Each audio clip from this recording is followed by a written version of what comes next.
Alex Jones here with some breaking news and some really good news. The American people are starting to wake up in a big way.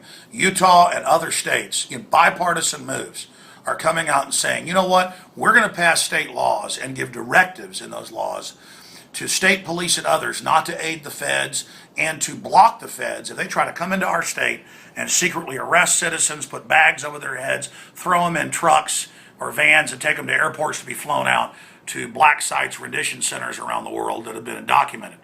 And even the Washington Post is reporting on a black site in South Carolina where the locals are getting mad that they're taking people that have been grabbed and disappearing them. I mean, it's happening. People are finally waking up. People are apologizing to me in droves. They're saying, wow, it's true. Now, a lot of people got scared by this.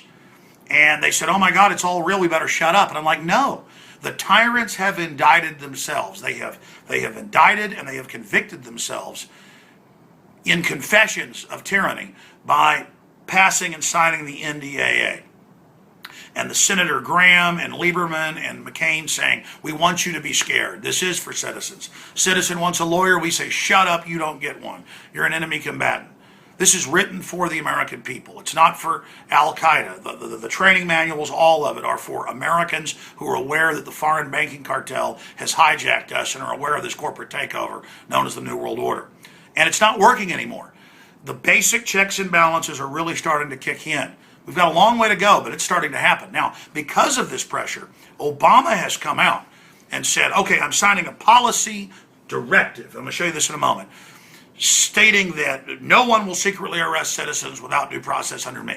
Well, his lawyers already said back when he was demanding this provision be added, while saying he was against it, that all came out, that he can kill U.S. citizens without a warrant or an order or with proof in the U.S. The Israelis have said in their news, in Haaretz, and UPI here has reported, that they say we'll kill U.S. citizens even in America if we want. We'll kill people worldwide if we say you're a threat.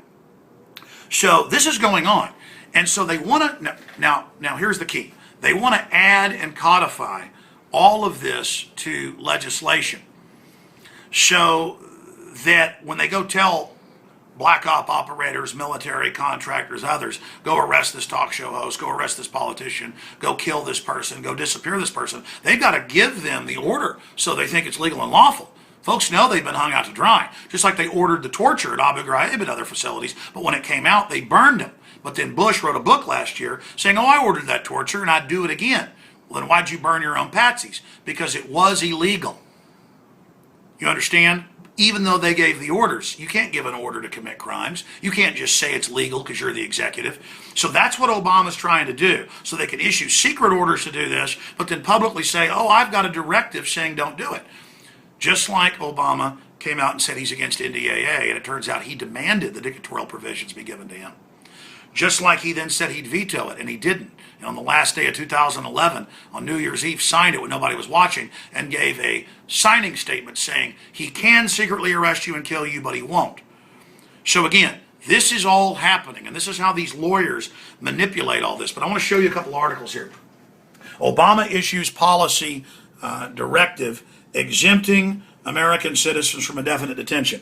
But it goes on to say future administrations, or Obama whenever he feels like it, can just reverse that. Again, this is why they want to have their cake and eat it too. Here's another one. Photographers shouldn't have to defend legal metro photos. All over the United States, including Austin, Texas, police will march up and threaten to arrest you if you're photographing anything.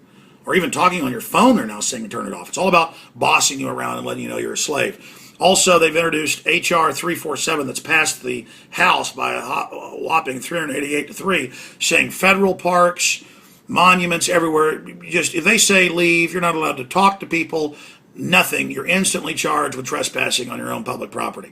And I've been to D.C., and I've been to third world countries. Nowhere have I been treated like absolute trash like I have in D.C. And by the way, I want to add here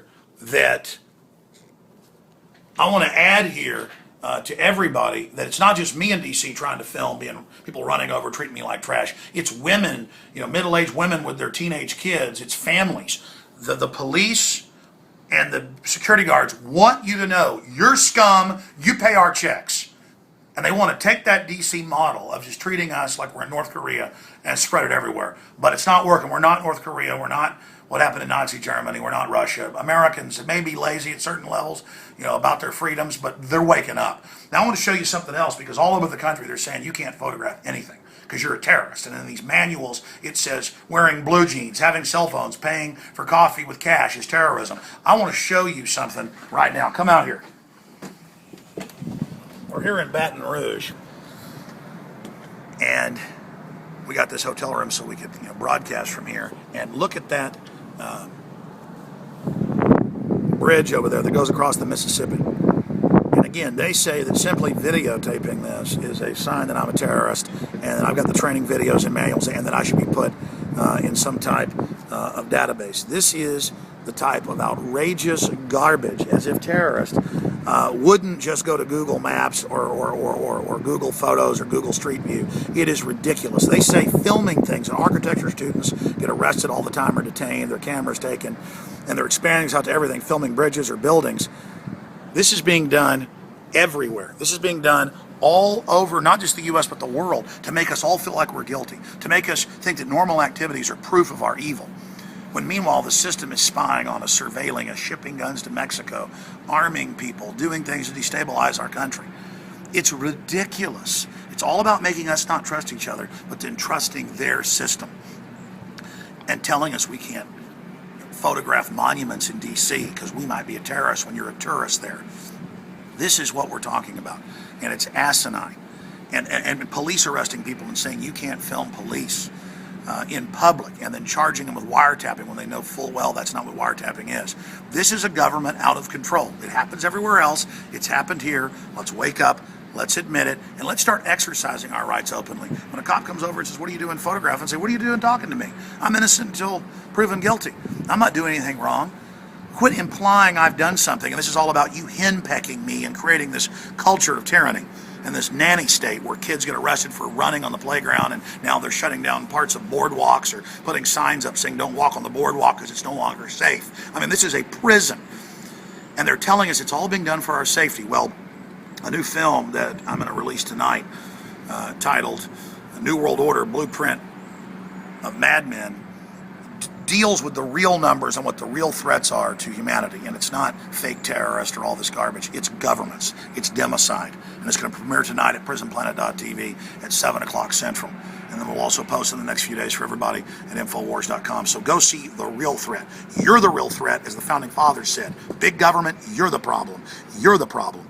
You're the problem, not me. I haven't done anything wrong. Stop trying to get me on a guilt trip where you're my master and you have the moral authority over me. You don't have the moral authority. Government is a dangerous servant and a fearful master. Government is like fire. Very, very dangerous. All right, I'm Alex Jones reporting for Infowars.com.